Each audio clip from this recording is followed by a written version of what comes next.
علم تو اللہ کا حسین تحفہ ہے، اس کو حاصل کرنے کے لیے اتنا ہی کافی ہے کہ وہ حسین تحفہ ہے۔ معاشرہ بدلنے کے لیے ضروری ہے علم کا جو مقصد ہے وہ حاصل کیا جائے۔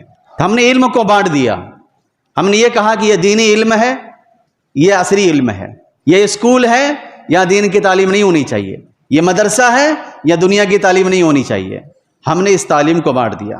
ہمارا نقصان یہ ہوا 99% بچے ہمارے کالج چلے گئے، یونیورسٹی پہنچ گئے، اس جگہ پہنچ گئے جہاں دین کی تعلیم نہیں ہے۔ بچے کھچے ہماری نئی نسل ہے وہ ان اداروں میں پہنچ گئے جو آپ جامعہ کے نام سے سنتے ہیں، مدرسے اسلامیہ کے نام سے سنتے ہیں۔ اب وہ بچے وہاں پہنچنے کے بعد عالم بن رہے ہیں، محض عالم بن رہے ہیں۔ تو 0.5% بچے کو محض دینی تعلیم ہم نے دی اور 99.5 کو ہم نے دنیا کی تعلیم دی۔